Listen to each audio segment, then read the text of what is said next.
Assalamualaikum warahmatullahi wabarakatuh.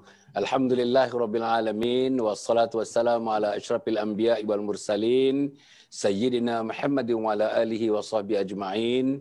Subhanaka la ilma lana illa ma 'allamtana innaka antal alimul hakim wa la haula wa la quwwata illa billahil aliyil azim.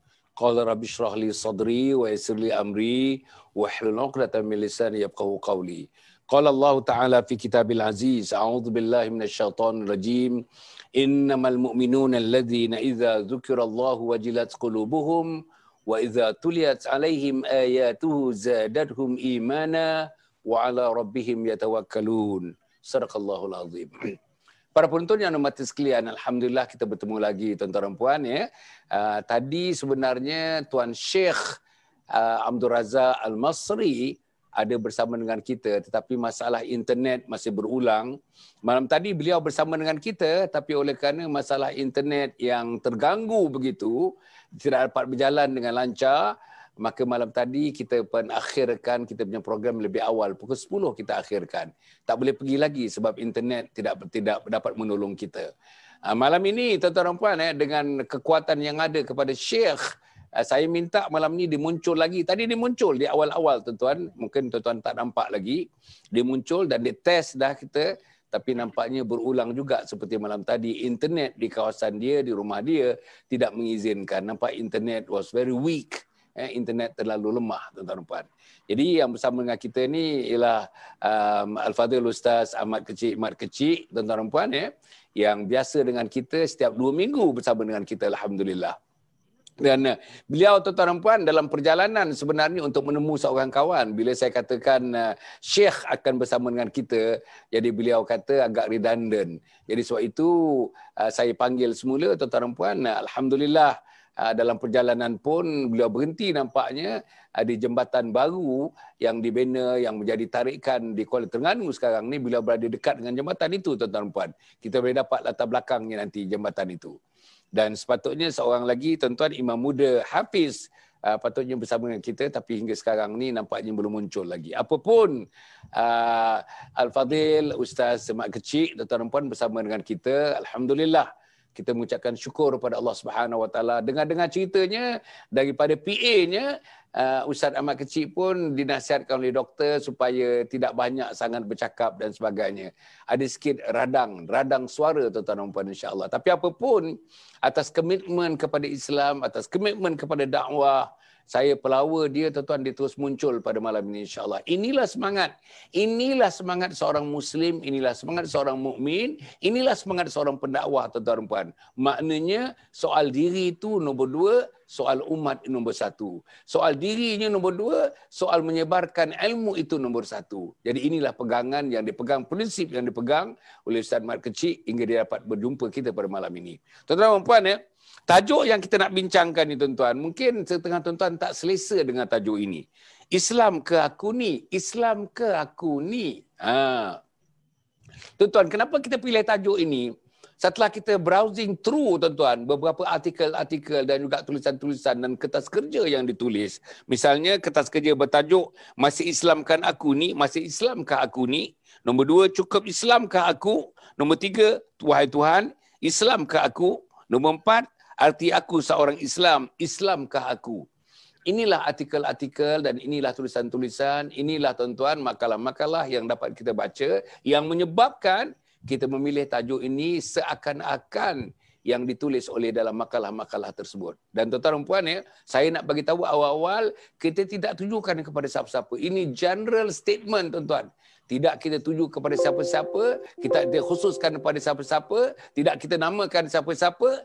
Tapi Islamkah aku ni, Hasan Ali kena tanya diri dia. Ustaz Mat kena tanya diri dia. Para penonton yang dihormati kena tanya diri masing-masing malam ini, malam Jumaat malam ini. Islamkah aku ni? Tuan-tuan, saya nak memulakan satu artikel yang saya baca.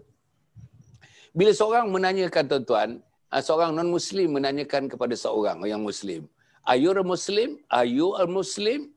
Adakah saudara ini seorang Muslim? Jawapannya, ya, saya seorang Muslim. Lepas tu soalannya kedua, what is Islam? Bila what is Islam, tuan-tuan, Orang yang Muslim tak dapat jawab, dah lama Muslim, umur dia kita dalam 30 ke 40, tak boleh jawab apa itu Islam.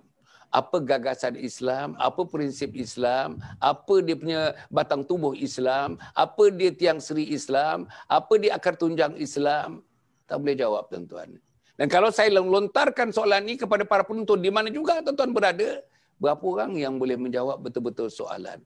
What is Islam? Apa itu Islam?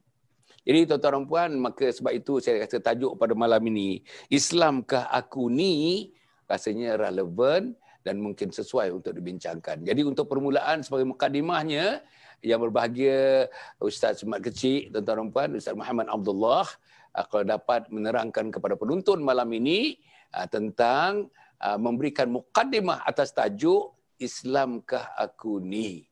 Sila Ustaz. Bismillahirrahmanirrahim. Assalamualaikum warahmatullahi ta'ala wabarakatuh.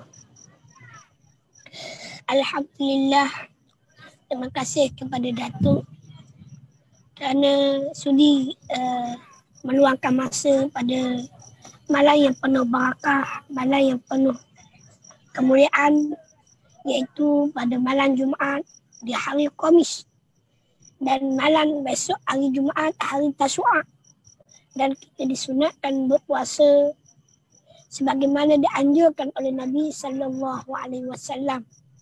Dan juga kita berada di bulan awal Muharram ataupun 10 awal Muharram, di bulan Muharram yang mana kita disunatkan perbanyakkan berpuasa. Nabi sallallahu alaihi wasallam bersabda, afdalus syiyam ba'da Ramadan syahrullah al-Muharram wa afdalul salati ba'dal faridah salatul lail. Nabi sallallahu alaihi wasallam sebut dalam satu hadis, sebaik-baik ataupun sebaik-baik solat, sebaik-baik puasa selepas puasa Ramadan wajib itu adalah puasa bulan Muharram. Dan sebaik-baik solat selepas solat fardu, solat 5 waktu lah. Ya, 5 waktu zuhur, asar, maghrib, isyak, subuh. Ni iaitu solat malam. Kita nak tanya kepada semua, dah solat belum? Kalau belum solat, insya-Allah solat dulu. Ya, ataupun insya-Allah lepas pada ni, lepas kita menonton, kita boleh solat secara berjemaah, secara berkeluarga, dan juga kita jangan lupa tinggal solat witir, solat malam dan lain-lain lagi. Tajuk yang kita bincangkan pada malam ini iaitu tajuk yang begitu simple dan asas. Islamkah aku ini? Kalau sebut Islamkah aku ini, mungkin semua orang Islam akan mengatakan aku Islam. Ya, kamu Islam. Tapi apa itu Islam? Orang tanya pada kita. Kalau kita melihat di dalam kitab-kitab, antaranya kitab uslub dakwah dan sebagainya, banyak orang takrif Islam itu sendiri. Islam dengan makna aman, Islam dengan makna menjaga, Islam juga dan artinya sejahtera ataupun aman, harmoni, dirujuk daripada istilah yang bermakna menyerah diri, taslim, aslam taslim. Taslim, menyerah diri, yang maha berkuasa. Dan juga untuk kita faham maksud Islam yang sebenar, kita mudah fahamnya, kita ambil hadis yang diriwayatkan oleh Sayyidina Umar. Apabila ditanya kepada Nabi sallallahu alaihi wasallam, ma huwal Islam? Apa itu Islam? Sebab malaikat mari bertemu Nabi nak ajar kepada kita Islam. Apa itu Islam? Dan antaranya Nabi SAW sebut, Nabi jawab soalan daripada malaikat Jibril. Bias inilah masyhur, jawapan yang mudah kita boleh jawab. Kalau orang tanya kita tak pandai nak jawab Islam ni makna apa, maksud apa, susah sangat nak jawab. Kita jawab hadis ni. Apa dia? Ma huwal Islam? Apa itu Islam? Nabi SAW jawab, al-Islam, Islam itu tu'minuna billah, ataupun kita kata mengucap 2 kalimah syahadah, syahadatain. Dengan kamu mengucap 2 kalimah syahadah. wa iqamus salah, dengan kita mendirikan sembahyang, wa ita'uz zakah, mengeluarkan zakat, wa saumu Ramadan, kita berpuasa di bulan Ramadan, wa hajjil baiti man istata'a sabila. Ini. Dan tengok hadis yang lain, bunyal Islam khamsin, dibinanya Islam atas 5 asas, 5 perkara. Apa dia? Iaitu kamu mengucap 2 kalimah syahadah, syahadatain, iaitu asyhadu an la ilaha illallah wa asyhadu anna Muhammadar Rasulullah. Lepas tu wa iqamus salah, wa ita'uz zakah, wa haji, wa saumu Ramadan. Wa haji baitillah, wa saumu Ramadan. Itu hadis yang kedua. Baik tu, kalau orang tanya apa itu Islam, kita boleh jawab. Islam itu dengan makna kamu mengucap 2 kalimah syahadah. Dah mengucap dah, ada Islam. Yang kedua, apabila kamu dah mengucap, kamu mendirikan sembahyang yang wajib bagi kamu sebagai orang Islam. Kalau tak sembahyang, belum lengkap lagi Islam kita ini. Ini masyarakat hari ini banyak yang meninggalkan solat. Sehingga bahkan Nabi kata dalam satu hadis, tak beza antara orang Islam dan orang kafir iaitu meninggalkan sembahyang. Orang kafir tak sembahyang sebagaimana kita sembahyang. Tak, tu dia. Tu wajibnya kita mendirikan sembahyang. Itu antara Islam. Orang Islam ni apa dia? Orang yang sembahyang. Orang Islam ni orang yang sembahyang. Sembahyang apa? Orang yang solat. Susah sembahyang ni orang ingat sembah yang gitu. Tak, bukan sembah yang gitu. Tak, sembah Allah. Sembah Allah ataupun solat. Orang yang sembahyang, orang yang Islam adalah orang yang solat. Yang kedua, orang yang mendirikan tanggungjawab sebagai orang Islam, mengeluarkan zakat dan pergi haji bagi yang mampu, berpuasa di bulan Ramadan. Saya tak ikut susunan, cuma saya nak bagi tahu itulah asas aspek Islam. Dan untuk makluman puan-puan, para penonton yang dirahmati Allah sekalian, moga-moga kita dapat jawab soalan yang ditanya orang. Siapa itu Islam? Orang tanya kepada kita, orang yang non-Muslim tanya kepada kita, sahabat-sahabat kita tanya kepada kita, apa itu Islam? Kita jawab dengan cara yang mudah. Islam itu adalah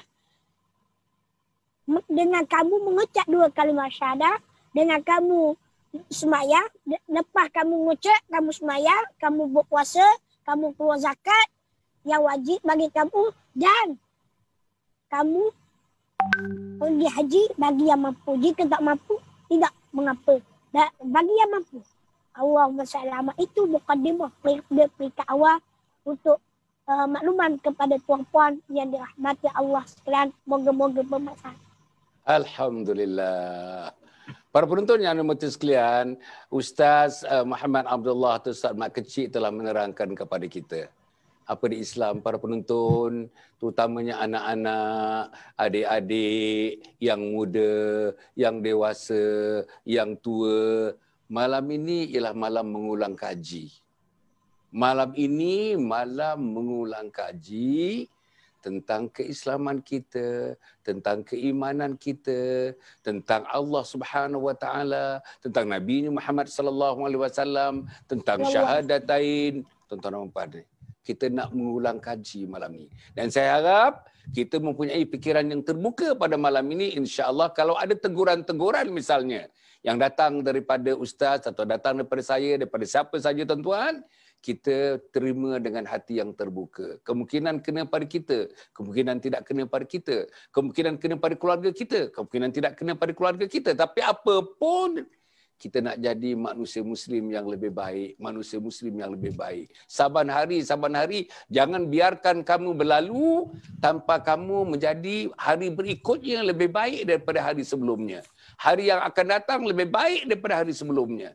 Tuan-tuan, lebih baik imannya, lebih baik akhlaknya, lebih baik akidahnya, lebih baik ibadahnya untuk menjadi seorang Muslim yang akan diterima oleh Allah Subhanahu wa taala, hidup sebagai Muslim dan mati sebagai Muslim. Tuan-tuan dan puan sekalian, ya.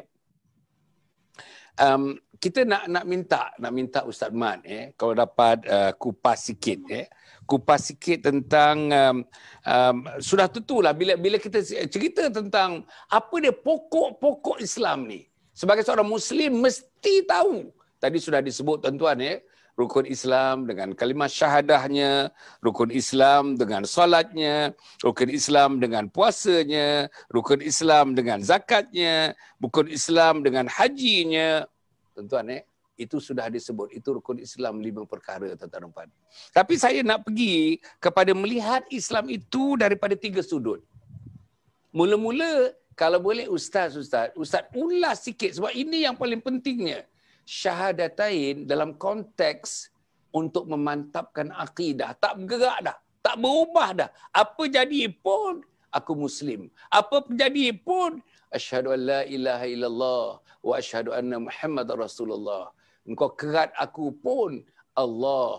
Engkau kerat aku pun Muhammad sallallahu alaihi wasallam. Itulah tuan-tuan dan puan.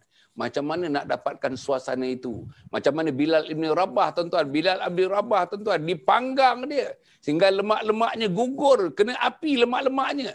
Tuan-tuan, supaya dia melucutkan kalimat La ilaha illallah Muhammad Rasulullah. Tetapi sebutannya Ahad, Ahad, Ahad.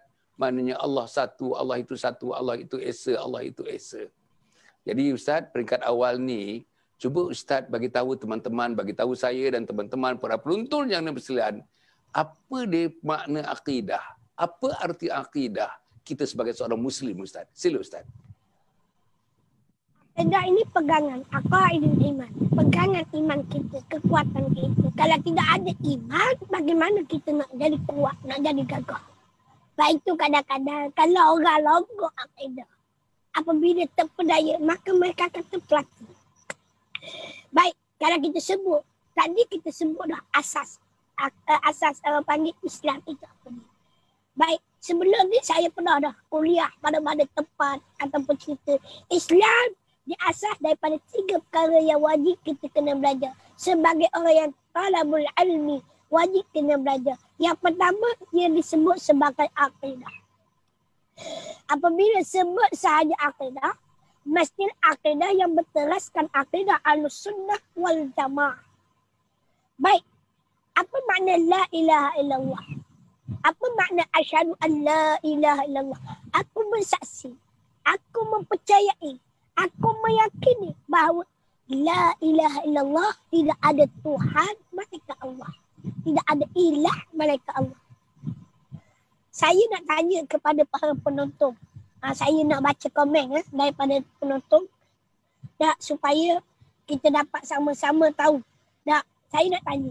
Kita percaya, kita orang Islam, kita percaya bahawa kita dah yakin dah la ilaha illallah Muhammad Rasulullah sallallahu alaihi wasallam itu adalah Allah Ta'ala itu Tuhan yang satu dan Nabi Muhammad itu pesuruh Allah yang wajib kita kena percaya. Apabila kita dah yakin, kita dah tahu bahawa Allah Ta'ala itu Tuhan kita. Saya nak tanya kepada semua para penonton yang mendengar malam ini, saya nak tanya. Kita ada Tuhan. Tuhan kita Allah. Dan kita yakin Tuhan kita dan terang sekalian alam adalah Allah Subhanahu Wa Taala. Baik, saya nak tanya untuk memberi kepahaman kepada semua, saya nak tanya. Ya, kita orang Islam, kita mengakui, kita percaya, kita yakin bahawa Allah Ta'ala itu Tuhan yang satu. Tuhan yang esa, yang wajib kita sembah. Kita sebagai orang Islam, kita mengakui Allah Ta'ala itu yang esa. Maka saya nak tanya, dah kalau Tuhan kita, Tuhan kita adalah Allah Ta'ala yang satu, yang esa. Dan Tuhan orang kafir siapa? Saya nak tanya. Saya nak tanya, Tuhan orang kafir siapa? Siapa yang boleh jawab? Saya nak tanya siapa yang boleh jawab soalan saya ni. Boleh tengok komen-komen. Saya nak tengok ramai mana yang dapat jawab soalan ini. Kita mengucap betul semua yang ada pada malam ni. Tak, saya rasanya semua adalah orang yang mengucap 2 kalimah syahadah. Dan saya nak tanya, orang yang mengucap 2 kalimah syahadah, dia faham tak maksud kalimah syahadah ini? Saya nak tanya, kita mengakui bahawa Allah Ta'ala betul dengan kita mengucap bahawa Allah Ta'ala itu Tuhan kita. Dan kita orang Islam wajib beriman. Dan orang kafir yang nak masuk Islam wajib beriman bahawa Allah Ta'ala itu Tuhan yang satu. Allah yang satu. Rabb yang satu. Ilah yang satu. Siapa? Allah. Baik. Saya nak tanya, kita orang Islam beriman percaya bahawa Allah Ta'ala Tuhan kita. Dan kita orang yang beriman juga. Saya nak tanya orang yang beriman juga. Siapa Tuhan orang kafir? Dah kita Tuhan kita Allah. Siapa Tuhan orang kafir? Siapa orang yang tak beriman? Tuhan dia siapa? Tuhan kita orang yang beriman Allah. Tuhan orang kafir, Tuhan orang yang tak beriman siapa? Saya nak tanya. Saya nak tanya sahabat-sahabat. Siapa yang boleh jawab? Saya nak baca komen-komen sahabat puan-puan. Baik. Tu dia. Ada lagi tak? Ada. Waalaikumsalam. Warahmatullahi. Tak ada ni. Saya nak tanya dulu. Sebelum kita nak ulas sikit, saya nak tanya. Siapa yang boleh jawab? Siapa Tuhan orang kafir? Kita percaya dah Tuhan kita adalah Allah. Tuhan bagi orang yang beriman adalah Allah. Saya nak tanya.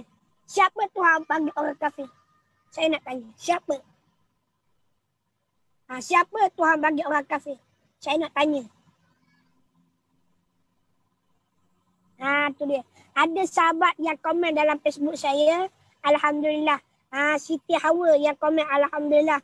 Masya Allah. Terima kasih kepada Siti Hawa. Kerana dah faham maksudnya. Dia jawab. Tuhan dia. Allah Tuhan dia. Dia jawab. Allah Tuhan dia. Bermakna dia dah faham. Kadang-kadang kita terus cakap dengan orang Rabah. Terus cakap dengan orang-orang lain. Kita tanya. Kita orang yang beriman. Orang tanya kita. Siapa Tuhan kamu? Allah. Lepas tu tiba-tiba kita dengar jalan kita tengok Tok Pekong. Lepas tu Tuhan orang kafir. Salah kita cakap macam tu. Sebab apa kita kata salah ataupun silap? Kerana tak betul. Sebab kita dah mengakui. La ilaha illallah. Tidak ada ilah malaikat Allah. Kita tak boleh mengaku tu Tuhan dia. Dah Ustaz dia bercakap, dia berkata tu Tuhan orang kafir. Dia kata orang kafir kata tu Tuhan dia. Kita memang kita yakin dan Tuhan Allah. Betul. Kita masih lagi tak betul akidah kita tak faham dari sudut akidah sebab kita mengakui juga itu Tuhan dia. Ya sepatutnya kita akui bahawa Tuhan dia adalah Tuhan kita. Siapa? Allah. Dan dia tak sembah Allah tu tak. Memang dia tak sembah. Sebab dia mengakui selain daripada Allah. Kalau dia mengaku Allah memang dia tak sembah. Kalau kita yang dah mengaku Allah itu Tuhan kita, kita tak akan sembah yang lain daripada Allah. Nak kuat tak lagi? Tu dia. Ini yang jadi persilapan. Daripada sudut kata-kata kena betul. Dari sudut kepahaman kita kena betul. Dan kita kena yakin. Allah itu Tuhan yang satu. Apabila wak marilah siapa ribut tahu apa. Biarlah dia sembah matahari sekalipun. Biarlah dia sembah Tok Pekong sekalipun. Dia sembah apa-apa sekalipun. Kita kena percaya, kita kena yakin itu bukan Tuhan dia. Tuhan dia adalah Allah. Dia yang sembah, dia yang mengakui. Dan dia kata itu Tuhan dia. Dia aku, bukan saya aku. Saya orang Islam tak mengaku. Itu Tuhan dia. Kita sebagai orang Islam tak mengaku. Itu Tuhan dia. Sebab Tuhan dia sama macam Tuhan kita. Iaitu Allah yang menjadikan langit dan bumi. Yang menjadikan kita di dunia ini. Kalau kita faham makna la ilaha illallah, kita tak akan percaya Allah ataupun kepercayaan kita ilah selain daripada Allah Ta'ala satu saja. Kita kena percaya bahawa Allah itu satu saja. Baik itu apabila diberikan kepada Nabi Ibrahim AS keterangan-keterangan bahawa ilah itu satu, Allah itu satu. Maka Nabi Ibrahim AS ilah ini banyak. Ada harta benda dan sebagainya. Apabila kita roboh, apabila orang nak berjuang Islam, orang nak menegakkan agama Islam, kita tak tunduk. Kalau mau menegakkan agama Islam, mudah akan ambil, mudah akan dapat kemewahan, mudah akan dapat kesenangan. Maka kita sanggup tinggalkan. Itu dikira ilah. Ilah apa yang kita sayang, yang kita takut. Apabila kita berhadapan dengan Allah, kita rela ambil yang lain daripada Allah. Lepas itu kita kena berhati-hati. Lepas itu kita takut lebih-lebih lagi kita duduk di akhir zaman. Apa yang disebut oleh Imam Ghazali, apa yang disebut oleh ulama-ulama dahulu. Kita tertipu dengan dunia, kita tertipu dengan diri kita, kita tertipu dengan kehidupan di dunia ini. Baik itu kita kena muhasabah. Kita kena muhasabah. Baik itu kita makna akidah. Akidah dia ada dua. Boleh lagi Ustaz? Boleh. Sila. Baik. Akidah dia ada dua. Kita kena faham. Akidah dia ada dua. Akidah yang dibawa oleh Nabi SAW itu satu. Iaitu akidah yang salim, yang bersih, yang selamat. Iaitu akidah Ahlus Sunnah wal Jamaah. apabila ditanya kepada Nabi sallallahu alaihi wasallam, dan apabila ditanya kepada Nabi sallallahu alaihi wasallam, dan akidah itu satu, tidak lebih. Apabila ditanya Nabi, apabila orang tanya kepada kita, akidah apa yang kita nak kena pegang? Adakah akidah sahabat ataupun akidah? Dan Nabi SAW sebut kurun yang terbaik sebab kurun yang akidah yang baik, iaitu khairul qurun qurni, sebaik-baik kurun adalah kurun aku, kata Nabi. Iaitu kurun para sahabat, Nabi dan bersahabat.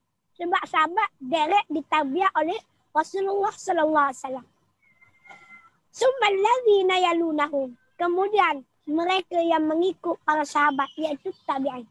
Summal ladzina yalunahum, dan kemudian mereka yang mengikut tabi'in iaitu tabi'in mereka. Mereka yang dijamin oleh Allah, mereka kurun yang terselamat, kurun yang terbaik dan 500 kurun yang terawal yang disebut. Mereka golongan-golongan yang diselamatkan oleh Allah Subhanahu wa taala, akidah yang salih. Apabila datangnya kurun-kurun yang kemudian akan berlakulah perpecahan ataupun perbalahan demi perbalahan, maka timbullah pelbagai puak, timbullah pelbagai golongan. Maka kita nak kenal golongan-golongan akidah Ahlussunnah wal Jamaah memang sangat-sangat kekal, memang sangat-sangat susah. Sebab apa saya sebut sangat sukar dan sangat susah? Sebab Nabi sebut akan berpecah umatku kepada 73 golongan. Kullu finnar illa wahid. Malaikat satu. Siapa dia? Hum ana wa ashabi. Mereka itu aku dan sahabat aku. Mereka yang mengikut aku dan sahabat aku, kata Nabi. Orang yang ikut Nabi dan sahabat Nabi sallallahu alaihi wasallam. Siapa mereka yang mengikut Nabi dan sahabat Nabi? Selepas daripada itu, tabi'in dan ulama salafus saleh. Ulama salafus saleh juga digelar dengan ulama salaf. Baik tu, kita kata kita ada dua kurung, ulama salaf dan ulama khalaf. Khalaf iaitu golongan yang kedua yang disebut khalaf. Ulama khalaf, salaf dan khalaf. Inilah akidah yang sebenar. Akidah yang betul, akidah Ahlussunnah wal Jamaah yang disebut sebagai Ahlussunnah wal Jamaah. Sebab ada Nabi sebut, siapa mereka itu? Mereka Al-Jamaah. Kalau kita tengok dalam kitab Peristiwa Akhir Zaman yang dikarang oleh Al-Fadil Syekh Ahmad Fahmi Zamzam ataupun dikenali Abu Fahmi ataupun dikenali Abu Ali An-Nadwi ataupun nama sebenarnya Syekh Ahmad Fahmi bin Zamzam. Ini dikarang dalam kitab Peristiwa Akhir Zaman dan disebut di belakang hadis yang terakhir disebut golongan siapa Al-Jamaah. Ditafsir balik Al-Jamaah yang disebut sebagai golongan Ahlul Sunnah wal Jamaah. Mereka yang mengikut sunnah Nabi dan sunnah para sahabat serta mereka yang mengikut ulama-ulama yang mengikut golongan salaf dan khalaf. Golongan salaf adalah daripada hasil kitab Tahawiyah sebagai rujukan. Golongan khalaf adalah Asy'ariyah Maturidiyah. Golongan yang terselamat. Selain daripada itu tidak ada sama sekali. Termasuklah golongan yang jadi salah. Ada juga hari ini akhir zaman, Ustaz. Kita tengok hari ini di akhir zaman. Saya jadi keliru sebenarnya. Masa saya belajar pun jadi keliru. Apabila saya tengok balik Al-Quran, saya tengok balik hadis Nabi, saya tanya syekh-syekh para ahli ulama, macam mana kita nak kenal golongan salaf yang sebenar salaf? Kalau golongan salaf, dia tidak orang panggil tidak mentakwil ayat-ayat sabilah, ayat mutasyabihat, dan mereka terus tafwid serah kepada Allah Taala tanpa isbat ataupun mengisbatkan suatu makna ataupun satu maksud. Contoh kita buat mari, yadullahi fawqa aydihim, tangan Allah di atas tangan-tangan mereka. Itu terjemah, Ustaz. Terjemah. Kalau kita sebut yadu bukan makna tangan. Yadu bukan nama tangan. Allah Ta'ala menjaga mereka itu. Siapa? Sahabat Nabi. Kalau kita tengok nuzul Quran, berlakunya turunnya ayat ayat bai'ah yadullahi fawqa aydihim. Iaitu Allah Ta'ala menjaga mereka sahabat-sahabat. Sebab mereka sanggup berbai'ah mati bersama Rasulullah. Hidup semati dengan Rasulullah. Walaupun apa yang berlaku, mereka akan tetap tidak akan mundur untuk menegakkan Islam. Ni. Baik tu kita keliru. Hari ni orang keliru. Mereka apabila mereka dah terjemah, mereka akan isbat. Isbat ni lah yang boleh menjadi golongan yang kedua. Ada golongan Ahlussunnah yang serah, tafwid. Dan yang kedua adalah mengisbat. Yang isbat inilah yang menjadikan mujassimah. Yang kita takut. Tangan. Apabila kalau kita sebut terjemah, tangan yang layak bagi Allah tak boleh. Sebab apa kita kata tangan yang layak bagi Allah tak boleh? Sebab sebut tangan, Ustaz faham macam mana? Sebut tangan ni macam mana? Macam tangan manusia lah. Macam tangan manusia lah. Apabila kita dah faham macam tu, orang akan nampak macam tu. Macam tangan manusia. Tetapi kata tangan manusia tak sama dengan tangan Tuhan. Tangan yang layak bagi Allah. Itu silap mereka. Silap mereka. Mereka menghurai lagi seolah tangan yang layak bagi Allah. Tangan Allah Ta'ala tak sama dengan tangan kita. Dia buat bandingkan. Kalau orang dah faham dah sebut tangan, macam kita. Apabila kalau kita kata sebut tangan, itu makhluk. Allah Ta'ala sebut dalam ayat yang muhkam. Laisa kamitslihi syai' wa huwas samiul alim. Allah Ta'ala tidak menyerupai dengan sesuatu. Mana mungkin Allah Ta'ala sama dengan makhluk? Sebut tangan makhluk. Kalau kita kata tangan yang layak, tak layak. Bagi Allah itu bertangan. Sebab apa? Tangan itu yang makhluk. Istilah makhluk. Maka kita tak boleh nak katakan nak isbat tangan yang layak. Sebut tangan tak layak sebab makhluk. Kena faham lagu tu. Itu ikut terjemahan bahasa Melayu. Itu terjemahan bahasa Melayu. Kalau ikut terjemahan bahasa Arab, kalau dia seolah-olah menyamakan Tuhan dengan makhluk. Tu kita tak boleh.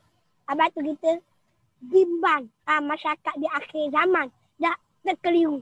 Maka muncullah golongan ulama-ulama yang disebut sebagai ulama khalaf ataupun Asy'ariyah Maturidiyah. Orang tanya dalil, adakah golongan salaf ataupun khalaf ini adalah golongan khalaf ini mengikut apa yang Nabi SAW sebut? Betul, mereka mengikut. Cuma mentok perbezaan yang sangat berbeza sebab nak menyelamatkan umat. Nak memudahkan umat untuk mengenali Allah Ta'ala yang lebih dekat. Kalau kita nak ambil daripada Al-Quran susah.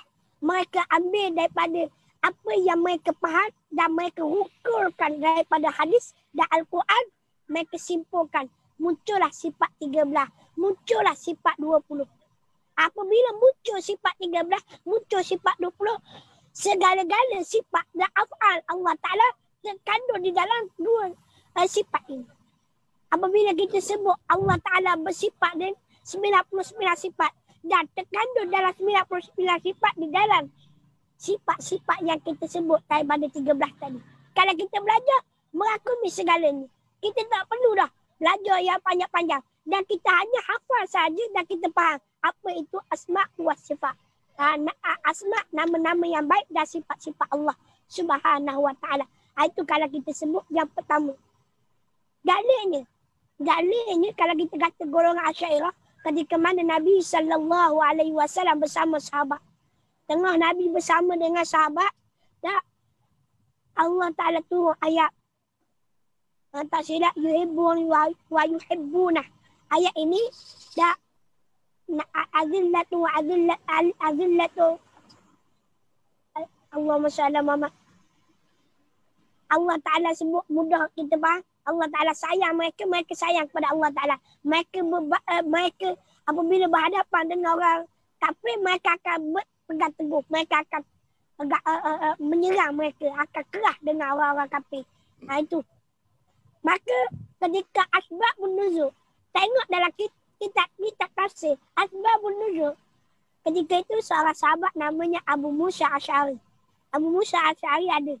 Dan ulama tidak menafikan asbabun nuzul itu. Nabi sebut dalam satu hadis, hum maitu qaumun hadza, hum qaumun hadza. Mereka kaum puak ini. Puak siapa? Akhirnya lahir keturunan daripada Abu Musa Asy'ari, iaitu Abu Hasan Asy'ari. Golongan yang disebut sebagai yang mempelopori kita sebut sifat 13. Padahal dia golongan khalaf. InsyaAllah. Walaupun dia lahir daripada galangan salaf. Dia lahir pada kurus salaf. Tetapi dia ataupun kita kata digolongkan golongan khalaf. Itu antara mukaddimah dalam bab akidah.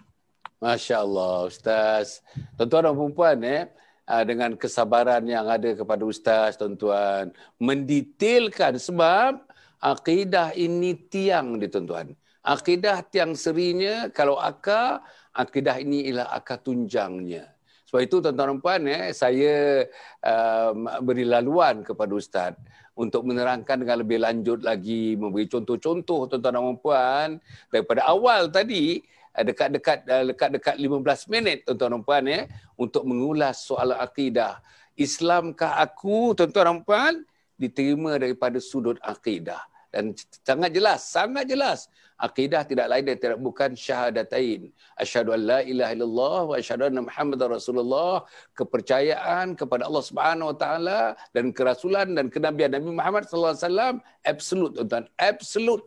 Tak boleh goyang, tak boleh goncang sikit pun keyakinan kita kepada Allah dan kepada Nabi Muhammad sallallahu alaihi wasallam. Sebab itu tuan-tuan tadi ditanyakan, kita orang Islam, Tuhan kita ialah Allah. Orang kafir siapa? Tuan-tuan, hingga seorang Siti Hawa tadi menjawab, orang kafir pun Tuhannya ialah Allah. Jadi tuan-tuan dan puan, selain daripada itu, kita beriktikad kepada akidah kita Ahlussunnah wal Jamaah. Itu yang sedang disebutkan oleh Ustaz tadi. Tuan-tuan dan puan, kita nampak ada Ustaz Hafiz ke? Ada Ustaz? Ada, boleh sekarang. Ada Ustaz Hafiz sekarang tuan-tuan, agaknya ada masalah untuk datang lebih awal lagi. Mengkali tuan-tuan kita nak beri peluang kepada Ustaz Hafiz untuk mengulas. Kita tajuk dia Ustaz Hafiz. Mana? Saya tak nampak Ustaz Hafiz. Ya, tak keluar lagi. Okey Ustaz Hafiz. Ada halangan ke macam mana?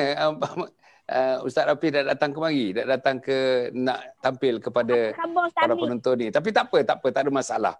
Ustaz, tajuk kita ialah Ustaz, Islam ke aku ni? Islam ke aku ni? Dan soalan yang kedua saya berikan tadi kepada Ustaz Ahmad Kecik ialah Islam tegak atas dasar akidah. Saya belum tanya lagi. Yang kedua ibadah, yang ketiga akhlak. Itu belum saya tanya lagi. Tapi untuk Ustaz ni, Imam Muda Hafiz ni, tolong ulaskan dengan ulas sikitlah tentang tajuk kita Islam ke aku ni. Bila ada satu hadis menyebutkan akan berlaku fitnah. Fitnah akan berlaku bagaikan kegelapan malam. Sehingga seorang mukmin di waktu pagi berkeadaan Islam akan berubah seolah-olah menjadi kafir di waktu petang. Atau di waktu petang bersifat mukmin seolah-olah menjadi kafir di waktu pagi. Sanggup menjual agama dan maruahnya dengan nilai-nilai dunia disebabkan lidah yang tidak bertulang. Jadi maknanya kita nak bagi tahu para penonton ni, Imam Muda, kita nak bagi tahu dia. Ada orang Islam waktu petang, malam, tapi kafir waktu pagi. Ada orang pula Islam waktu pagi, tapi kafir waktu malam. Maknanya silih berganti antara Islam dengan tidak Islam. Tuan-tuan dan puan, dalam kehidupan kita ni, realitinya mungkin secara tidak langsung, sedar tak sedar, kemungkinan, saya ulang, kemungkinan berlaku kepada diri kita. Tuan-tuan, kita sembahyang subuh waktu pagi, tapi tak sembahyang isyak di waktu malam. Tuan-tuan, kita sembahyang isyak di waktu malam, tapi tak sembahyang subuh di waktu pagi. Tuan-tuan dan puan, kita mengakui Allah Subhanahu wa taala di waktu pagi, tapi kita menderhaka kepada Allah pada waktu malam. Kita mengaku Allah pada waktu malam, tapi menderhaka kepada Allah di waktu pagi. Jadi Ustaz, dalam konteks kita Islamkah aku ni, macam mana kita nak letakkan hadis ini dengan tajuk yang sedang dibincangkan ini? Sila Ustaz Imam Muda Hafiz. Sila Ustaz. Bismillahirrahmanirrahim. Assalamualaikum warahmatullahi taala wabarakatuh. Kepada yang berbahagia Datuk dan kepada rakan jemputan Ustaz Muhammad Pertama dan juga tidak lupa kepada para penonton yang sedang menyaksikan secara live bersama kita pada malam ini. Pertama-tamanya saya mohon juta kemaafan atas kelewatan sebab ada dua masalah yang saya tak dapat elakkan. Pertama tadi saya diminta untuk bantu urusan ibu mentua saya sekejap atas perkara yang tak dapat dielakkan. Yang kedua, saya ada masalah, saya nak cuba live daripada dalam perjalanan saya nak balik ke rumah. Tapi masalah line itu tak mengizinkan untuk saya beronline. Tapi Alhamdulillah saya syukur sebab masih sempat lagi Datuk. Sila. Masih ada masa Ada masa. Kita ada 15 minit okay, lagi insya-Allah. Okey, baik, Alhamdulillah. Baik, saya sebenarnya cukup teruja bila dengar tajuk yang dipilih oleh Datuk saya rasa iaitu berkenaan dengan Islamkah aku. Sebenarnya kita memahami realiti kehidupan pada hari ini, kebanyakan manusia mereka itu Islamnya adalah pada nama, Datuk. Saya nak remindkan, selain pada hadis yang Datuk bacakan tadi, sebenarnya ada juga riwayat dalam oleh Imam Al-Hakim dalam Mustadrak juga menyebutkan bahawasanya yang mana baginda menyebutkan la yabqa minal islami illa rasmuh. Sesungguhnya tidak akan menjelangnya hari kiamat melainkan Islam itu hanya kekal sebagai identiti manusia hanya pada resamnya. Apa yang dimaksudkan dengan resam? Resam itu yang dimaksudkan hanya pada nama mereka. Oh, kalau kita tengok Datuk, nama subhanallah, nama-nama sahabat, nama-nama tabi'in, nama-nama ulama, nama-nama tokoh. Kadang-kala nama mereka yang begitu digahkan, yang diberi nama itu oleh ayah mereka ketika melahirkan dan membesarkan mereka kerana menginginkan mereka itu menjadi tokoh-tokoh tersebut. Tapi malangnya yang saya berasa begitu sedih, nama yang dilekatkan pada panggilan mereka dan pada diri mereka, mereka sendiri tidak mengenali tokoh itu. Mereka sendiri tak ambil peduli siapa tokoh itu. Apa perjuangan dia, apa pengorbanannya untuk Islam, apa yang telah dilakukan sehingga kita pada saat ini dapat mengecapi nikmat iman dan Islam. Ini satu benda yang cukup saya rasa begitu menyedihkan. Dan bila kita sebut tentang resam, dia juga bukan merujuk pada nama sahaja, tetapi kadang-kala ia merujuk kepada kad pengenalan kita, tulis agama Islam. Dan lebih parah lagi, kadang-kadang ada orang tak bangga pun dengan kad identiti pengenalan itu tulis Islam. Bahkan minta pula dibuang pula perkataan Islam itu.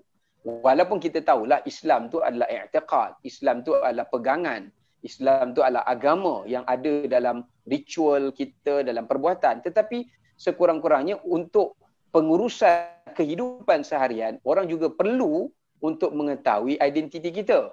Jadi itu salah satu perkaranya yang juga yang Nabi lanjutkan dalam hadis tersebut. Macam mana boleh jadi macam tu? Disebabkan kerana apabila mereka itu meninggalkan Quran, Datuk. Dan begitu juga kepada rakan panel yang mana menjelaskan kepada kita di sini sejauh mana umat Islam pada hari ini mereka membawa Islam mengikut neraca Al-Quran yang telah pun diwahyukan oleh Allah SWT kepada baginda Nabi Muhammad sallallahu alaihi wasallam. Yang lebih merunsingkan, mereka memberi satu penjenamaan Islam yang baharu, yang berbeza dengan penjenamaan Islam yang asal, al-asalah, yang merupakan produk asal atau yang merupakan brand asal yang dibawa oleh Nabi SAW. Yang ni yang lebih kita khawatir, sebab tu wujudnya berbagai-bagai idealism yang menggunakan nama Islam tetapi sebenarnya mereka lari di atas neraca timbangan Islam itu sendiri. Seperti mereka yang membawa modernis, Islam yang modernis, Islam yang liberalis, dan juga Islam yang pluralis, dan yang seumpama dengannya, yang mana mereka telah mencorakkan agama Islam itu dengan corak yang mengikut hawa nafsu.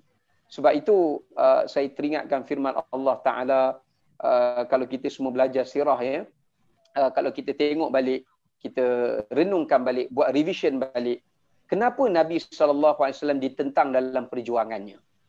Kalau kita tengok balik dan amati dan tadabbur, Nabi SAW ditentang kerana Nabi bertegas untuk membawa Islam seperti mana yang Allah redha. Yang mana Allah menyebutkan inna dina indallahil Islam. Yang mana Allah menyatakan wa may yabtaghi ghairal islami dinan falan yuqbala minhu wa huwa fil akhirati minal khasirin. Ini versi yang Nabi nak bawa. Sedangkan orang musyrikin mereka minta Nabi bertoleransi. Bertoleransi seperti mereka minta, wahai Muhammad, sembahlah Tuhan kami selama seminggu, kami akan menyembah sembahlah Tuhan kami sehari, kami akan sembah Tuhan kamu seminggu. Bahkan mereka sanggup menyembah Allah Ta'ala dalam tempoh yang lebih panjang daripada memberi ruang orang Islam menyembah Tuhan mereka. Dan mereka meminta kepelbagaian, kelonggaran yang perlu digadaikan prinsip yang menjadi satu, kita panggil tonggak, atau yang menjadi sebagai satu asas di dalam agama Islam itu. Namun Nabi SAW tidak menggadaikan prinsip dan pegangan tersebut. Ini yang kita lihat bagaimana penjenamaan Islam yang baharu ini yang boleh ditafsirkan, yang saya nak petik kata Syekh Abu Hasan Ali An-Nadwi, seorang tokoh ulama India yang masyhur, pendakwah, yang mana dia membahaskan tentang hadis yang Datuk baca tadi itu. Yang mana Nabi SAW menyatakan badiru bil a'mal, bersegeralah kamu beramal kerana akan menimpa kepada kamu satu zaman yang kegelapan.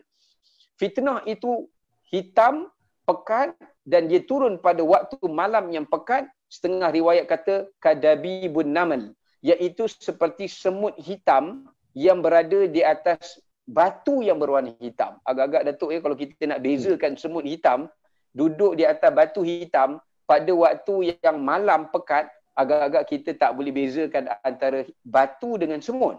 Ini nak menunjukkan gambaran fitnah itu. Yang mana orang akan paginya mukmin, petangnya kafir, petangnya kafir, paginya mukmin. Kenapa mereka menjadi sedemikian? Kerana kata Syekh Abu Hasan, mereka tak sedar yang mereka telah keluar daripada ajaran Islam. Mereka tak realize yang mereka telah menggadaikan asas-asas prinsip Islam. Sebab itu di penghujung hadis itu disebut fayaghdu fabai' nafsahu famu'tiquha aw mubiquha. Mereka keluar di awal pagi, mereka telah pun menjual agama mereka. Ya, mereka menjual agama mereka, sama ada di antara mereka yang keluar dalam keadaan selamat, yang dibebaskan daripada api neraka, ada di kalangan mereka yang keluar dalam keadaan menggadaikan agama. Kerana apa? Dalam hadis itu Nabi menyebut dalam riwayat yang lain, iaitu yabi'u dinahu bi'aradin minad dunya. Mereka telah menjual agama mereka dengan beberapa cebisan dunia. Jadi puncanya apa yang terjadi, Islamkah aku ini, yang menjadi satu virus, wabak yang begitu dahsyat, seperti fitnah yang pandemik. Semua orang takut kepada pandemik COVID. Ya betul. Itu adalah realitinya. Tetapi kita juga perlu khawatir kepada pandemik wabak yang bersifat spiritual. Ini lebih mudarat. Sebab kesannya bukan pada dunia, tapi kesannya pada akhirat kita, jangka masa kehidupan kita di hari akhirat. Iaitu peringkat yang di mana wabak yang menggadaikan akidah, wabak yang menggadaikan iman, wabak yang menggadaikan agama, sehingga kita menjadikan agama itu seperti pakaian. Dan satu riwayat yang disebutkan oleh Tabrani menyebutkan bahawasanya akan datangnya satu zaman manusia itu menjadikan agama seperti pakaian itu. Bila masa dia nak tukar, dia tukar. Maknanya dia nak convert tu agama lain, dia akan convert. Sebab dia rasa agama tu just perhiasan. Just nak cukup syarat je. Awak agama apa? Takkan nak jawab saya tak ada agama. Jadi dia akan kata agama apa? Dan dia berpindah-pindah agama itu seperti mana dia menukar-nukar pakaian dia. Ini yang begitu merunsingkan, yang saya rasa ialah satu fitnah yang begitu besar. Wallahu ta'ala alam. Alhamdulillah. Tuan-tuan, begitulah Imam Muda Hafiz mengulas mengenai hadis yang dibaca tadi, iaitu beriman waktu pagi tapi kufur waktu malam, beriman waktu malam tapi kufur waktu pagi dan sebagainya. Tuan-tuan dan puan, yang ini kalau kita tengok apa yang diulas oleh Imam Muda Hafiz tadi, cuba tuan-tuan letakkan ini pada diri kita. Jadikan dia hadis ini dan ulasan tadi cermin, ada tak kita? Gambar tu ada tak kita? Tuan-tuan, kalau ada kita, tuan-tuan dan puan, Masya Allah. Bolehkah dengan adanya kita dalam cermin itu, tuan-tuan dan puan, kita akan diterima oleh Allah Subhanahu Wa Taala akhirnya sebagai Muslim, sebagai mukmin. Inilah tuan-tuan persoalannya. Ustaz, saya nak pergi kepada Ustaz Mat. Ustaz Mat, saya nak pergikan Ustaz Mat ni macam ni. Saya sebenarnya nak tanyakan tadi akidah, ibadah, akhlak. Tapi saya nak tangguhkan tu. Mungkin perjumpaan yang lain kita boleh sentuh. Yang dua lagi iaitu ibadah dan akhlak. Atau syariah dan akhlak. Tapi saya nak tanya begini ya. Adakah cukup tak kita diterima oleh Allah untuk ditimbang nanti di padang mahsyar, untuk meniti titian sirat dan terbuka pintu syurga buat kita, kalau hanya kita sembahyang 5 waktu, puasa bulan Ramadan, pergi haji dan lebih kurang begitu saja kehidupan kita. Tetapi kalau kita tengok Rasulullah sallallahu alaihi wasallam, apa dia selain daripada itu? Jihad. Saya ingat lagi Tan Sri Allah yarham Tan Sri Ali Hashim, jihad ekonomi. Jihad akhlak. Apa lagi? Tuan-tuan jihad pendidikan. Kita kena jihad. Betulkan sistem pendidikan kita. Betulkan guru kita. Betulkan bilik darjah kita. Betulkan kurikulum kita. Supaya seluruhnya mesti mencerminkan, melahirkan insan-insan Muslim, mukmin dan muttaqin itu. Jadi Ustaz tolong Ustaz untuk faedah daripada para penonton ni. Cukupkah kita nak bertemu dengan Allah? Tadi kita Quran tak boleh baca misalnya. Sembahyang sekali boleh, sekali tak boleh. Macam pakai baju tadi yang disebut Ustaz itu. Boleh tak kita nak bertemu dengan Allah? Malaikat maut akan datang, tuan-tuan dan puan, untuk mencabut nyawa kita. Boleh tak kita bertemu Allah dalam keadaan yang sedemikian? Sila Ustaz.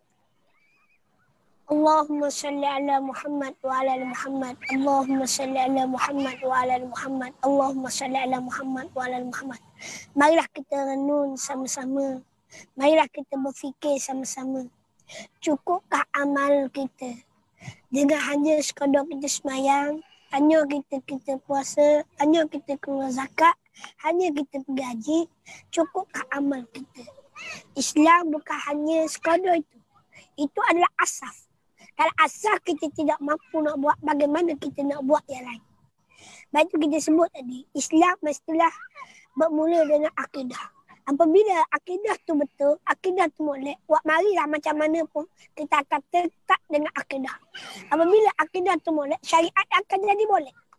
Apabila akidah tu tak molek, bagaimana syariat nak jadi molek? Cuba kita bayangkan, Allah Ta'ala nak terima tak kalau kita hanya sekadar semayang tak semayang. Nak baiknya amalan-amalan yang lain, yang pentingnya kita kena jaga solat. Baik itu kita dengar daripada Ustaz Hafiz, Imam Muda Hafiz, yang mana ia cerita kepada kita, ia beritahu kepada kita tentang apa dia. Sampai satu masa, satu zaman, yang manusia ia akan anggap Islam itu adalah sebagai pakaian, boleh tukar, boleh buka. Tidak, Islam bukan macam tu. Kalau agama lain mungkin, tapi agama Islam tidak. Agama Islam adalah agama yang perlu kita kena jaga. Dulu, kini dan selamanya. Sampailah kita mati. Baik Allah Subhanahu Wa Taala sebut dalam Al-Quran. Ya ayyuhallazina amanu. Itu sebab. Ya ayyuhallazina amanu taqullah haqqa tuqatihi wa la tamutunna illa wa antum muslimun. Allah Ta'ala kadang-kadang ayat ini ayat berpesendakan kepada kita. Ayat ini juga memberi penegasan kepada kita. Memberi kepahaman kepada kita dua perkara. Yang pertama, kalau kamu nak mati, jangan mati kalau muda Islam.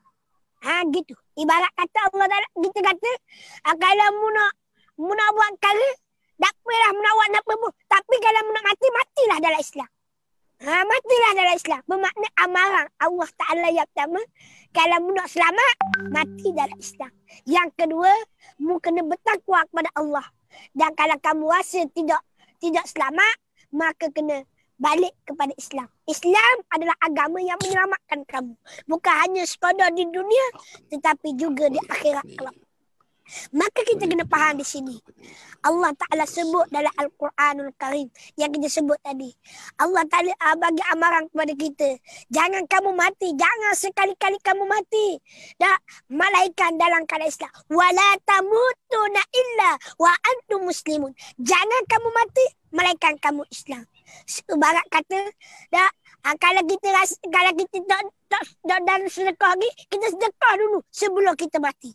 Kita buat amal dulu sebelum kita mati. Kita sembahyang dulu sebelum kita mati. Nak buat apa-apa pun perkara yang ada di dalam Islam, kita buat satu perkara sebelum kita mati. Dan kita berhadapan dengan Allah Ta'ala dalam keadaan kita buat amal dan perintah daripada Allah SWT. Baik, kita balik daripada sudut yang Ustaz sebut tadi tentang jihad dan sebagainya. Dan macam Ustaz kata pesanan daripada itu tentang jihad ekonomi, jihad pendidikan dan sebagainya. Saya teringat dalam satu kisah yang mana melahirkan ribuan ulama, ribuan sarjana muda. Kita lihat dalam sirah Kesultanan Seljuk. Sebelum lahirnya kesultanan ataupun Khalifah Osmaniyah. Sebelum lahir kesultanan Khalifah Osmaniyah. Maka muncullah ketika itu mereka-mereka yang mengembelin di dalam sistem Khalifah Sultan Seljuk. Maka muncullah mereka sarjana ilmuwan, iaitu munculnya Imam Ghazali rahimahullahu ta'ala dan ramai lagi termasuk Ibn Sina dan ramai lagi para pejuang yang menegakkan dari sudut sistem. Mereka dalam masa sama berjihad, mendawal dan menakluk negara-negara untuk membela Islam. Dalam masa sama mereka tidak tinggal dari sudut pendidikan. Mereka gunakan masa waktu mereka untuk mendirikan madrasah. Maka lahirlah para ahli ulama nak mengatakan bukan hanya kita sekadar berjihad. Baik Allah SWT sebut dan Nabi SAW berkata di dalam satu hadis yang mana kita hanya sebut nak lebih kurang dalam bulan Muharram ni, kita hajilah dengar sabda Nabi SAW. Apa dia? Daripada Aisyah radhiyallahu anha, Nabi SAW sebut, la hijrata ba'dal fath. Tidak ada hijrah selepas kota Mekah. Sebab apa tidak ada hijrah? Kerana Mekah dah jadi darul Islam, negara Islam.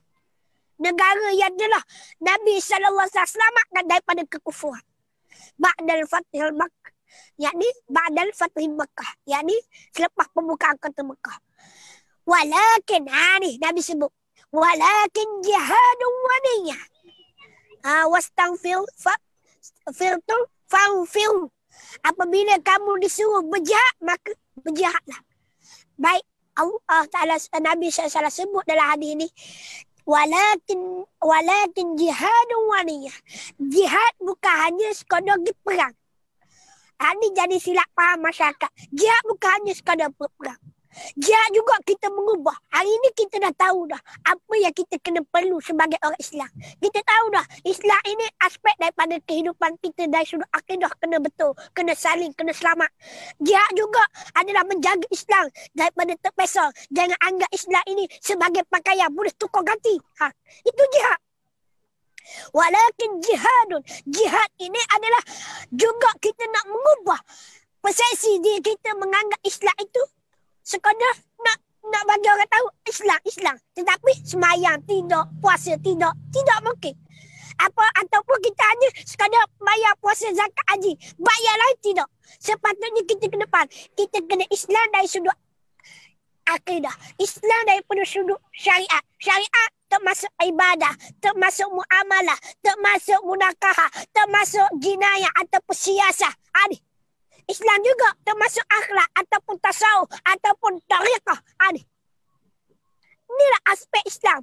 Kalau kita nak hurah panjang lagi, apa itu Islam dari sudut ibadah, apa itu Islam daripada sudut muamalat, hubungan kita dengan manusia, apa itu Islam dari sudut munakahat, hubungan kita, kekeluargaan kita, rumah tangga kita, apakah Islam dari sudut Allahumma salli ala Muhammad, jinayah, perundangan ataupun dari sudut politik Islam. Bagaimana? Semua ada cukup dekat. Sebab itu ramai orang yang tak baca, yang tak faham dan tak belajar. Yang pentingnya tak belajar. Ni ramai yang tak belajar. Yang kita nak biar orang belajar. Kita bukan hanya sekadar dengar, kita nak belajar. Kita nak faham. Kita nak tahu. Saya hanya sekadar waktu ibu saja. Anak-anaknya kita kena belajar. Kalau kita sebut iman, akidah. Akidah ni banyak cabang. Kita sebut ya asas, ya ibu, ya anak kita tak nampak, ya kita tak lihat.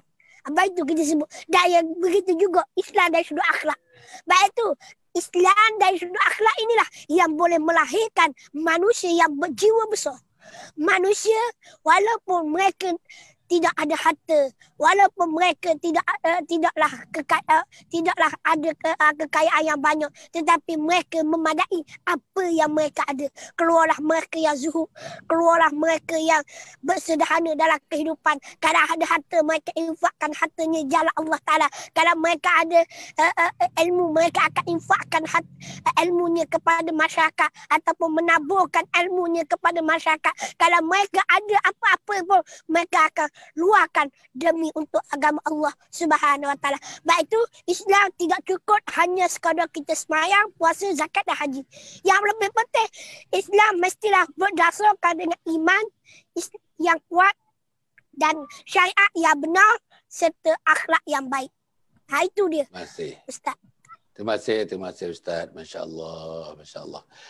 Yang akhirnya agaknya, lepas tu saya nak minta Ustaz Mak Kecik untuk menerangkan sedikit madrasah dia dalam masa setengah minit begitu di hujungnya nanti.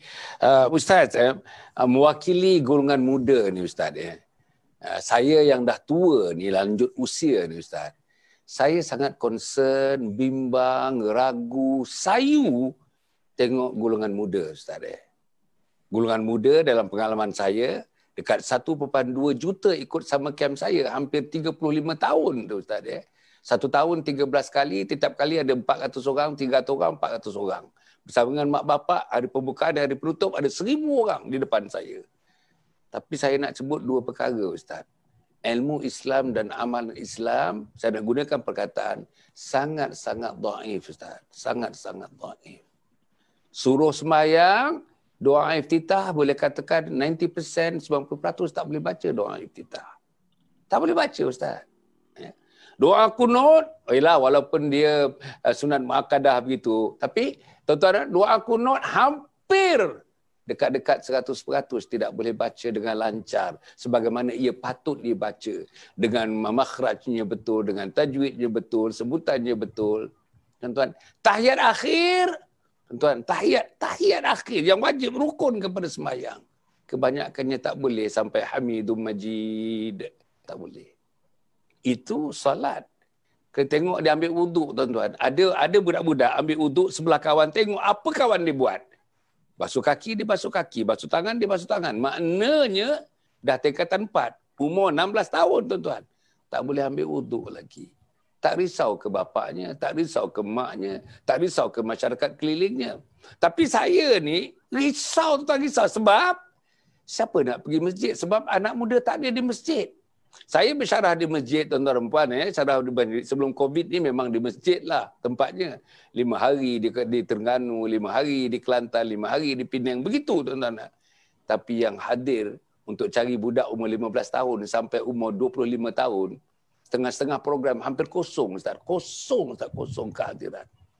Jadi sebagai orang muda, sebagai imam muda, apa nak jadi masyarakat kita ni? Apa nak jadi tentang Islam kita ni? Apa nak jadi tentang agama kita ni?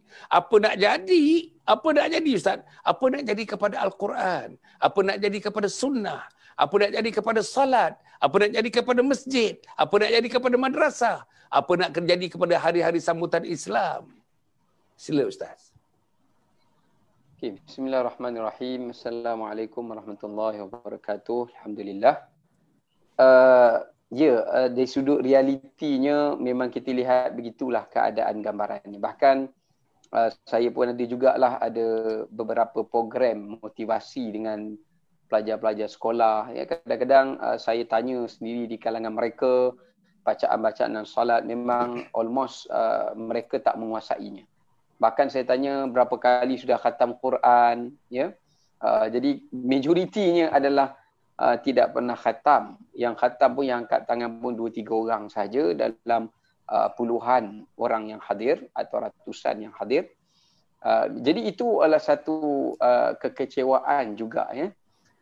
Sebenarnya saya tersentuh dengan Datuk ada sebut jihad pendidikan ya. Bagi saya sebenarnya bila benda ni berlaku, kita kena buat postmortem. Kita kena buat checklist balik apa yang lompong, apa yang terkurang, apa yang tersalah acuannya ya. Sebab Islam dia tidak pernah salah. Cuma dalam kita nak memperkenalkan dan membawa Islam tu takut kita menggunakan acuan yang tak ngam dengan acuan Islam. Ya. Macam kita nak buat kuih lah. Kita nak buat kuih yang dikenali sebagai kuih bahulu, tapi kita pergi pakai acuan yang bukan menggambarkan kuih bahulu. Jadi orang tak akan mengenali dia bahulu walaupun kita kata dia bahulu. Baik. Pertama sekali kalau saya nak sentuh sikit berkaitan dengan punca kenapa dia boleh terjadi begitu. Pertama, kita gagal dalam memberikan aulawiyat, keutamaan yang lebih utama dalam kehidupan ini. Sebab tu saya nak balik, pendidikan yang paling penting kita kena ambil adalah pendidikan ilahiyah, iaitu pendidikan yang Allah Ta'ala berikan. Sebab Nabi pernah bersabda, Addabani Rabbi fa ahsana ta'dibi. Tuhan yang telah mendidik aku dan ialah sebaik-baik didikan. Dan bila kita tengok fasa yang Nabi bawa dalam memperkenalkan pendidikan di peringkat awal dakwah Nabi di Makkah, kita panggil sebagai marahil, dipanggil marahil, iaitu tingkatan-tingkatan marhalah dakwah al-Makkiyah, iaitu peringkat dakwah Nabi di fasa era Mekah. Nabi memperkenalkan dua acuan yang sangat yang sangat melengkapi. Yang pertama, Nabi memberikan penekanan tentang soal penerapan iman dan soal pembentukan keyakinan dan akidah yang benar. Ini saya rasa, Datuk, kenapa anak-anak muda hari ini, kenapa mereka rasa solat itu bukan benda yang penting dalam hidup mereka. Sebab kita tak pernah mempromosikan solat itu adalah satu benda keutamaan dalam hidup.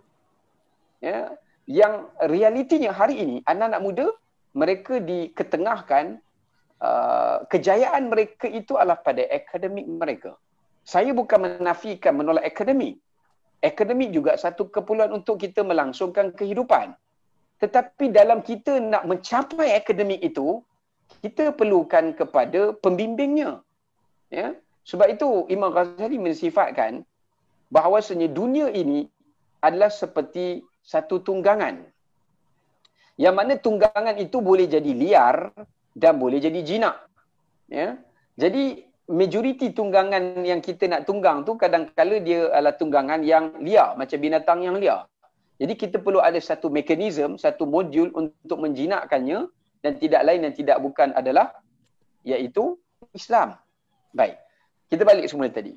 Jadi pertama kalau kita tengok, sebelum Nabi nak membina tentang syariat, sebelum Nabi nak suruh salat, sebelum Nabi nak suruh para sahabat untuk berpuasa dan sebagainya, Nabi telah menerapkan di dalam jiwa mereka tentang dosa dan pahala. Dosa dan pahala saya rasa tu bagi anak-anak muda zaman sekarang, mereka tak nampak itu. Ya? Bukan saya kata semua, nanti marah pula kat saya. Saya tidak kata semua. Tetapi ada di kalangan mereka yang dalam hidup mereka tidak menekankan tentang soal dosa dan pahala. Nombor dua adalah mereka tidak menekankan tentang soal yang dinamakan yang disebutkan sebagai keutamaan akhirat. Keutamaan akhirat yang hendak dicapai itu. Sebab kita kena ingat, kehidupan kita ni dia tidak berakhir di sini.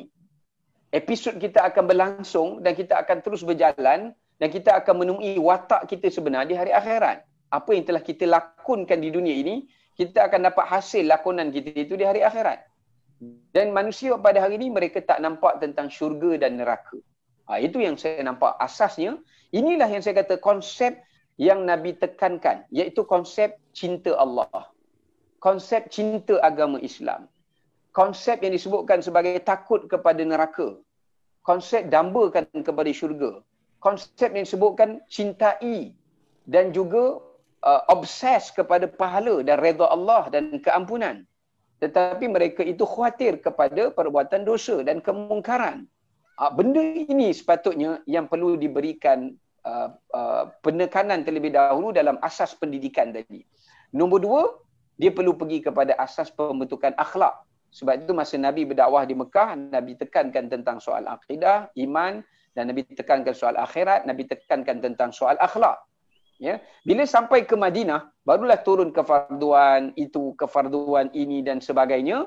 Jadi sangat mudah bagi sahabat untuk melaksanakan perintah Allah sebab mereka dah benar-benar kenal Tuhan yang menciptakan mereka.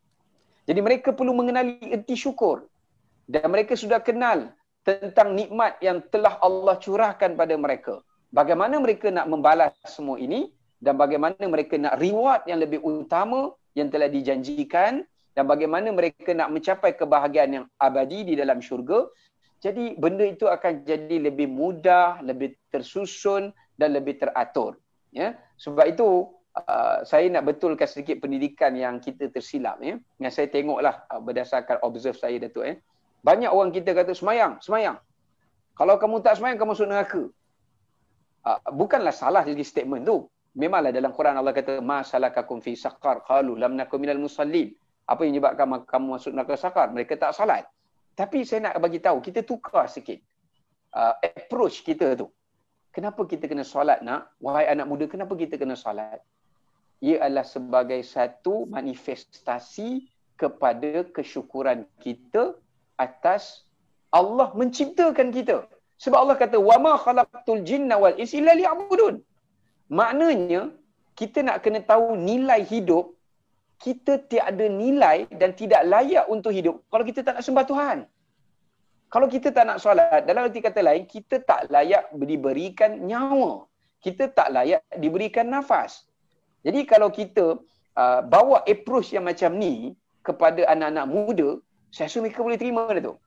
Jadi saya rasa mungkin kita tersilap pendekatan, approach yang kita bawa untuk memberi kefahaman kepada mereka dalam memahami agama ni dalam bentuk yang lebih tepat, dalam bentuk yang menepati kepada konsep at-targhib qabla at-tarhib. Ini yang Nabi pakai. Iaitu memberikan penekanan, memujuk dan memberikan penekanan galakan, motivasi sebelum menghukum. Itu pendekatan yang Nabi pakai, yang dibawa lebih awal.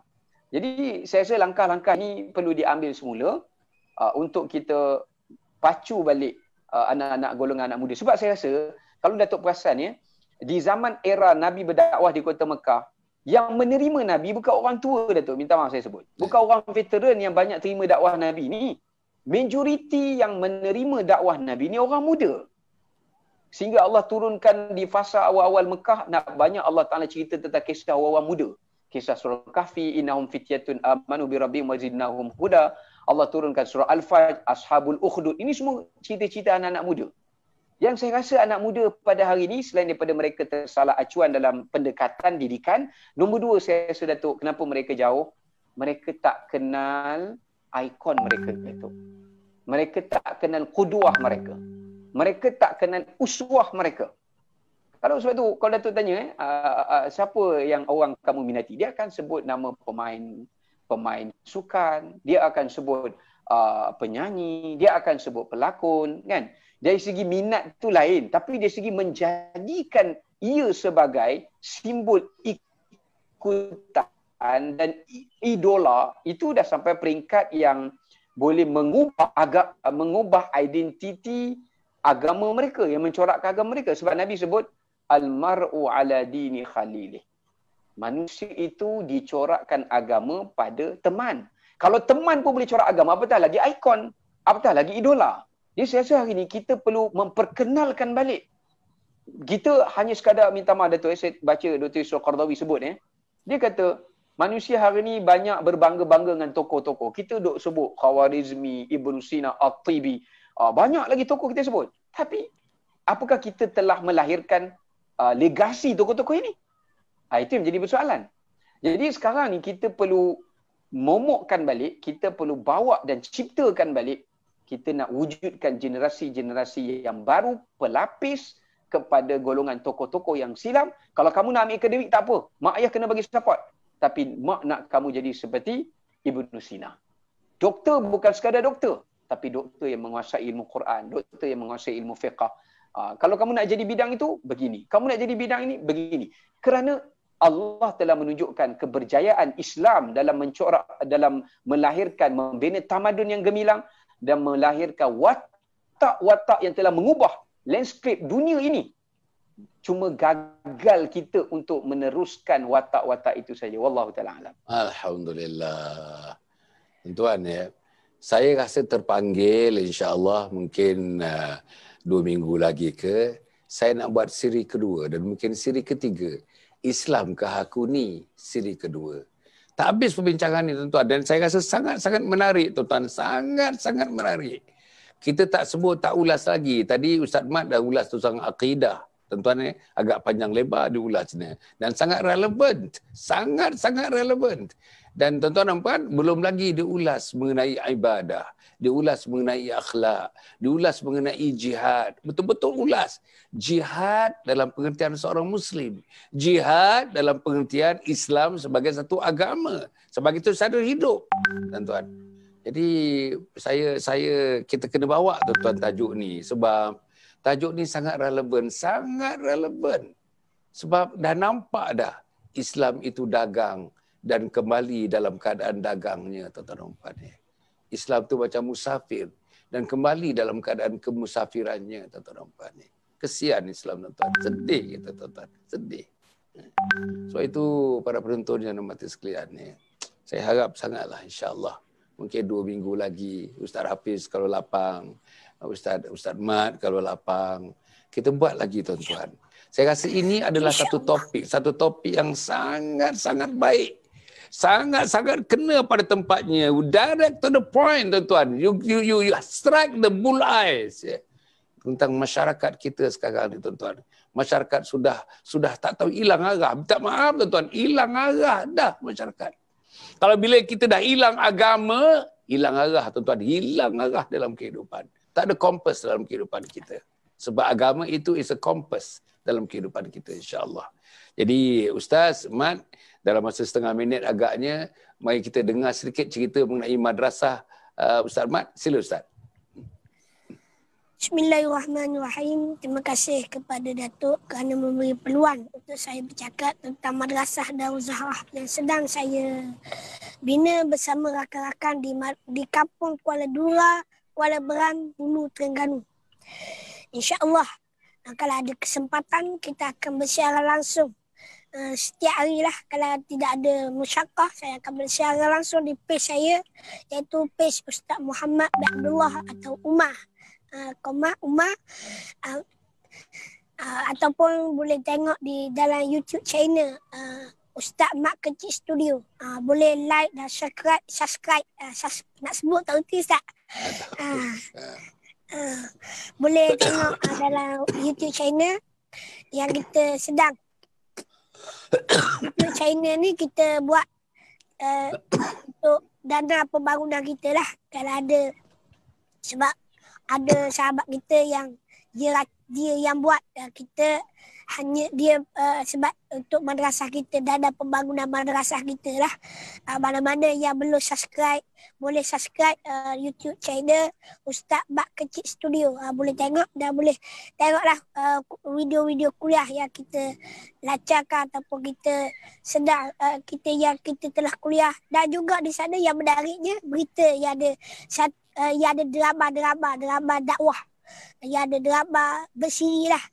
Bukan bersiri, yang ada bersambung macam cerita-cerita yang kita buat dalam TV tu tak. Dia cuma dakwah dari sudut cara dakwah masa kini. Contohnya, kalau orang putus cinta, macam mana kita nak terapkan mereka, nak suruh mereka faham. Jodoh ni datang daripada siapa? Datang daripada Allah. Walaupun kita kena sehari dua sekalipun. Itu antaranya poin-poin yang kita boleh nak tahu lebih lanjut, boleh tengok dalam YouTube channel Ustaz Mat Kecil Studio. Baik, untuk maklumat Madrasah Darul Zahrah, sekarang kita masih lagi dalam pembinaan. Dan untuk maklumat, sebelum ni kita dah buat dah Dewan Utama Surau dan juga beberapa rumah untuk warga emas.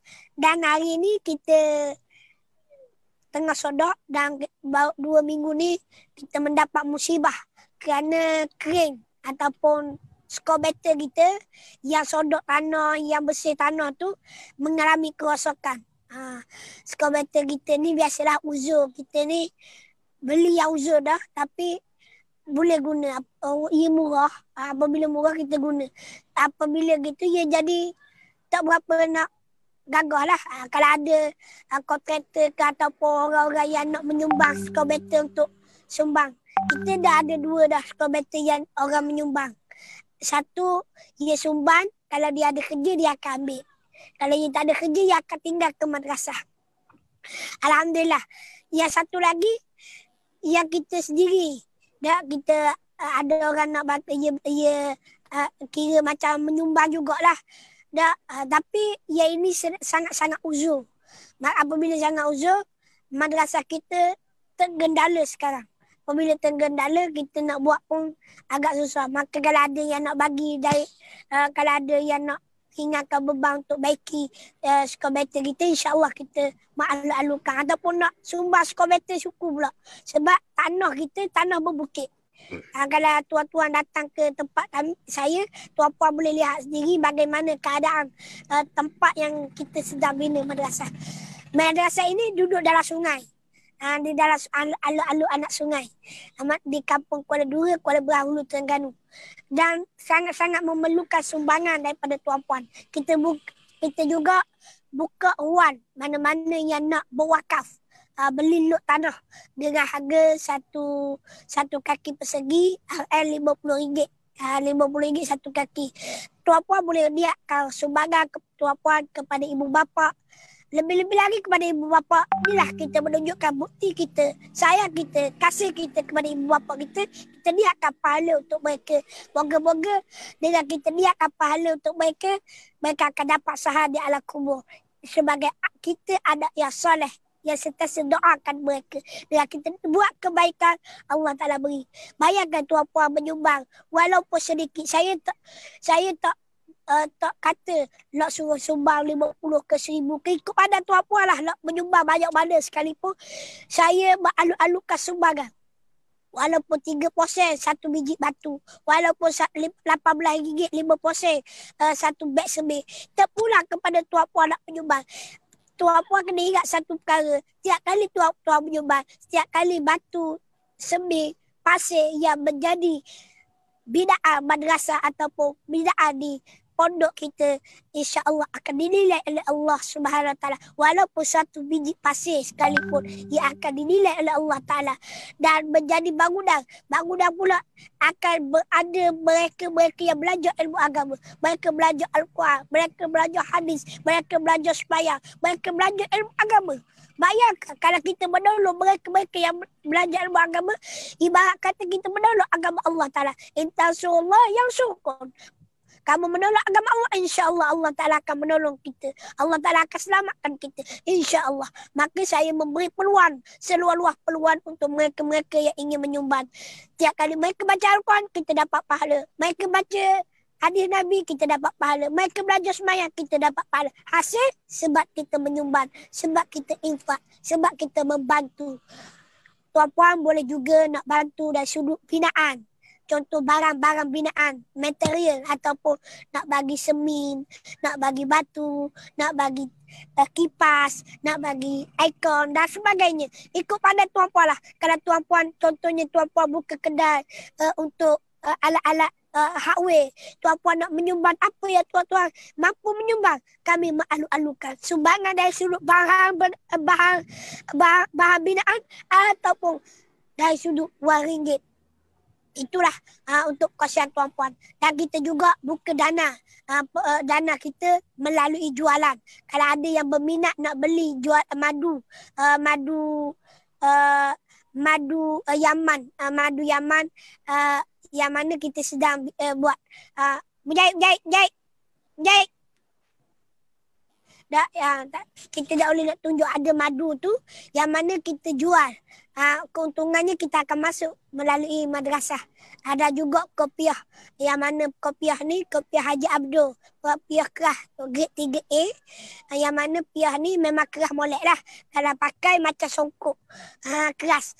Comel. Dan kalau kita tengok kat, kalau benda imam muda pakai, insya-Allah nampak segak. Tu dia. Nampak segak. Biasa kalau kita pakai sekali pakai, dia setahun pakai nampak okey lagi. Kadang-kadang kita pakai spiah kerah biasa macam saya pakai ni yang biasa kan saya beli. Dah setahun nampak macam ada kedut-kedut dah. Tapi piah ni insya-Allah berkualiti lah.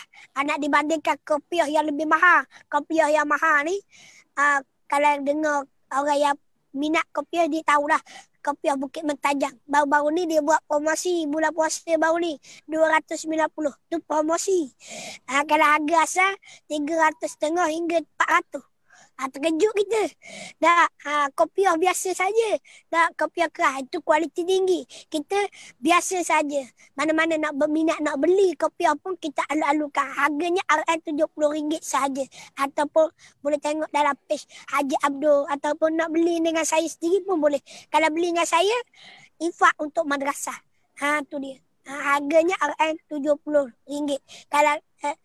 Kalau nak suruh kita pun harga lain lah. Tu dia. Wallahu alam. Assalamualaikum warahmatullahi taala wabarakatuh. Terima kasih atas perkongsian kita bersama kepada Datuk dan Imam Muda Hafiz Abdul Qadir.